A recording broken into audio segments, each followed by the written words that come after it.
morning, friends. Mark Holmes here, of course, with my buddy Cowboy Joe Boo, as well as Joe Bear in the house. And as always, I want to thank you all for watching, commenting, subscribing, and being part of the Joe Boo Sports Report. Without you guys, as well as you ladies, you know that this literally does not work. So let's get open. Let's wake up those football gods. Wake up here this morning, guys. My God, you guys have been smiling down on the Dallas Cowboys. The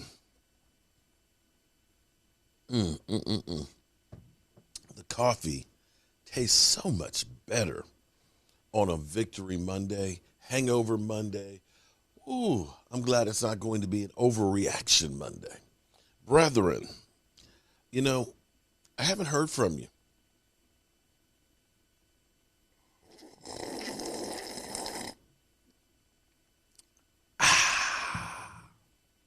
I know how much it bothers you, me drinking my coffee.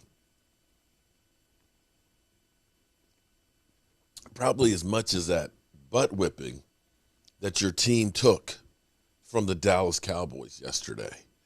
Oh, my God. Yesterday, all my troubles seemed so far away. The Cowboys sent a message to the doubters and the haters. Don't piss me off, because we will steamroll your ass. And yesterday ended up being a good day for the Dallas Cowboys. And it's funny because, you know, the haters. Yeah, you know what I'm saying? Like, real hate, man, that's like an art form, man. You know, it's like you like a born a hater, you know, like myself, man. You know, a lot of cats think they hate, but, man, I mean, I'm mad at everything, man. You know, brother got a nice car, man. Why you got a car, man? I only got one car. Why you got 3 cars or a wife or all that, man? That's played out, man. I hate on it till he's totally broke and ain't got nothing like me. You know what I'm saying? Because, that's what real hating is all about, man. Now, instead of being satisfied with their victories, you know, I congratulated Washington fans. You know, I called Philly up after his live stream to check to make sure he was okay. He was sick. He's really sick. I'm going to check on him later on today, make sure he's okay, and congratulated him on the victory. The Eagles, Washington, you did the division proud. You did the division proud. But the funny thing is, I didn't troll them. I didn't troll them about the Cowboys beating the pants out of them. No. But yet, it's amazing because Washington fans and Eagle fans have come to me like, yeah, we beat Tampa Bay. You couldn't beat Tampa Bay. I got Eagle fans saying, yeah, we took care of the team that kicked your ass last week. Okay, well, guess what? Bitches, y'all still in the basement. But it's cool. It's cool. For the Cowboys, the amazing thing is this. The Cowboys, in the past, we had Jason Garrett-isms, you know. He would always come up with a motto that they do on a shirt, you know. Finish the fight. Redemption. I don't even remember. It was always these isms that we would have, mottos that seemed like they were just empty ones because they never really came through fruition. But one of the things he always would say is, next man up. And we'd look, that's every time we lost somebody, we'd say next man up, and next man up. Yeah. It's next man up. But this year, next man up seems to be actually next man up, because we've had so many players that have been thrown into the breach that have performed gallantly when needed. Think about this for a second. Cedric Wilson, the last bunch of weeks, has played great as the number 3 wide receiver. He's not Michael Gallup, but, he gave you everything. In fact, I think Cedric Wilson is better than Odell Beckham right at this point. We'll find out over the next couple of weeks, but I'm literally going to say that. because Michael Gallup came back, he only got one play yesterday. He stepped in, he got his opportunity, he played well, he let you know, I'm here ready if needed. And so we have a guy who could be starting on a lot of teams now on the bench. We end up having Dorrance Armstrong stepping in for Randy Gregory. He gets thrown into the breach. Cowboys don't miss a beat. He has 4 pressures. Micah Parsons steps in for D-Law. Guy's got 6 sacks, half a sack short of what D-Law had last year. We have player after player after player, even Cooper Rush, who steps in for Dak Prescott, that come in, they do what you need them to do, they play great, and then they can step back. Because now you got Michael Gallup back, who, interestingly enough, I can't believe he had 41 snaps, the second most of the wide receivers. Second most. Coming back from injury. But what this does is having now Tristan Hill coming back. He spells a guy. Knowing that Brett Urban will be coming back sometime soon. Knowing that DeMarcus Lawrence is coming back sometime soon. Knowing that Neville Gallimore is coming back sometime soon. Knowing that Tyron Smith is coming back sometime soon. Knowing that Blake Jarwin is coming back sometime soon. That come December and into January, the Cowboys could be pretty formidable because we're doing these things without a lot of our players. But the key thing here is, in some regards, it may be the best thing that happened that some of these guys did get hurt, to season them, to get them some experience. Would you rather Tyron Smith go out in the middle of the season for a few games and get Terrence Steele used to playing left tackle and have him come back for the playoffs? Would you rather Tyron Smith play,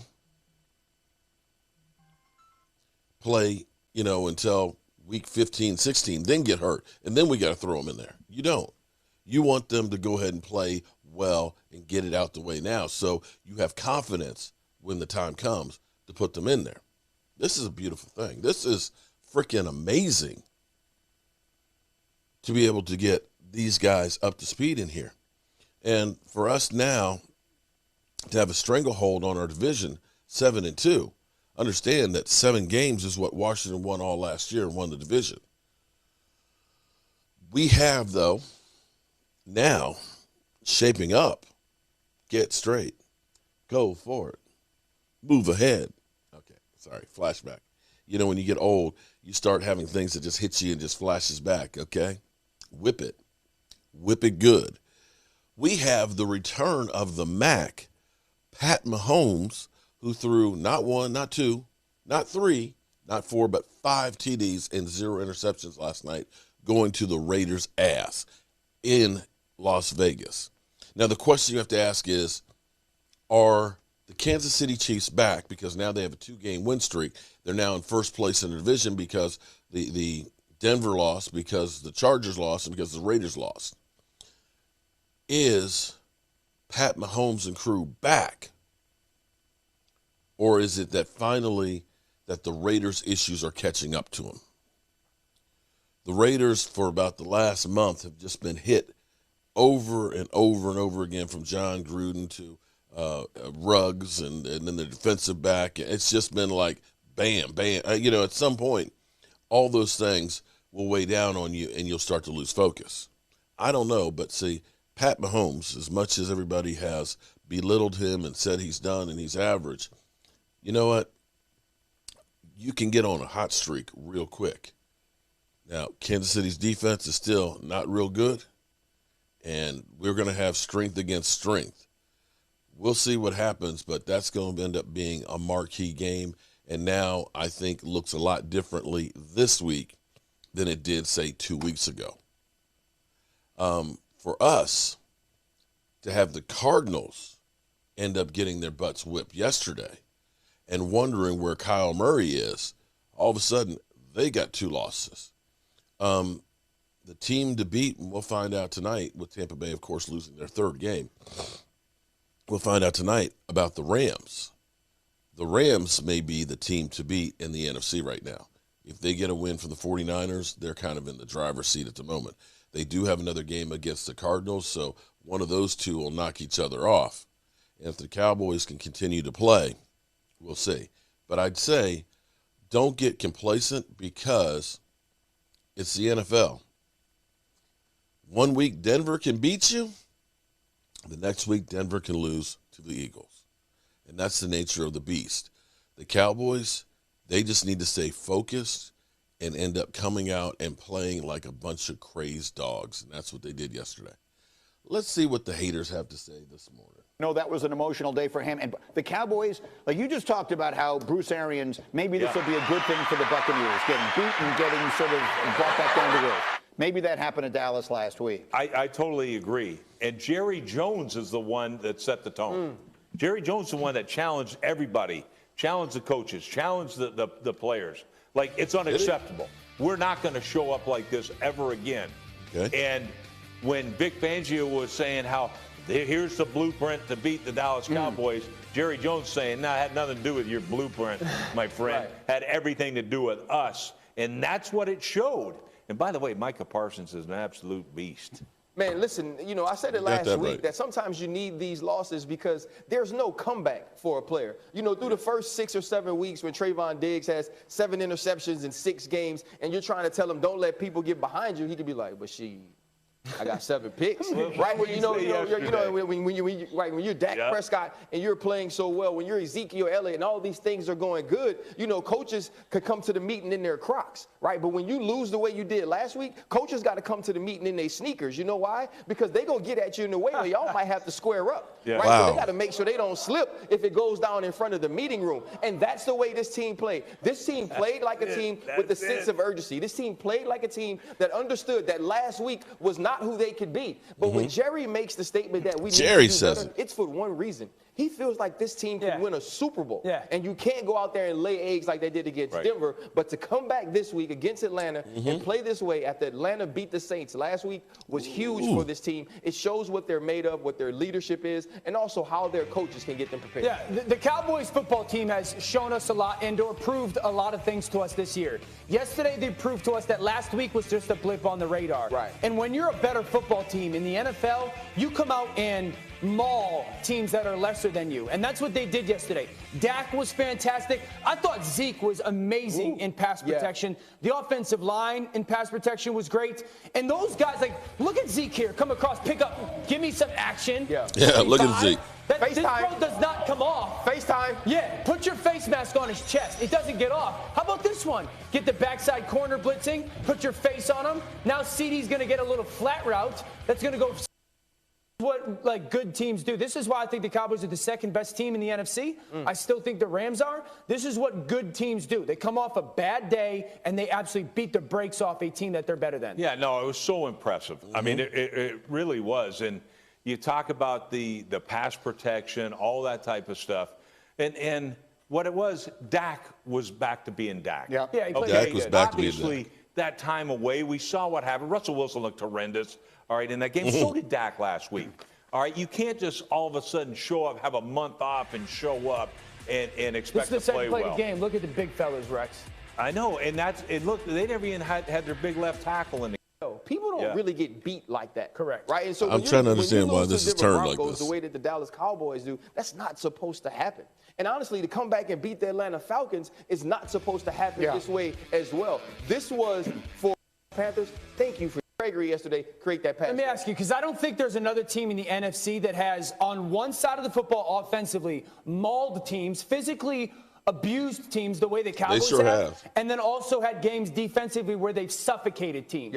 Like, they suffocated Atlanta yesterday. And I think that's why they belong into the top tier of the NFL and why I put them in the second place in the NFC behind the Rams, because I just it's not like they came limping in. Get a little bit of everything in on the.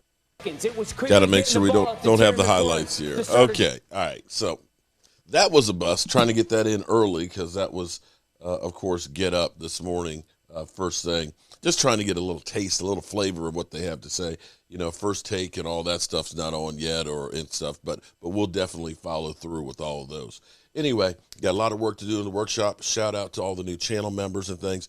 And let me apologize to any channel members it's been difficult getting everything done. I stay constantly on the go, and I haven't taken care of the channel members the way I should have been taking care of them, and that is actually changing now. So that's where the new website is going to help keep me from losing or not getting you your shot glasses and things. It's going to enable me to be able to check off and know that I've gotten you taken care of, as well as do other great things for you, and look forward to more and more things coming for channel members in the very near future. So with that being said, I can get my ass back up to the workshop so I can do just that. I'm Mark Holmes, and you know how we roll on Victory Monday. Mark Holmes here, and as always, I want to thank you all for watching, commenting, subscribing, and being part of the Joe Boo Sports Report.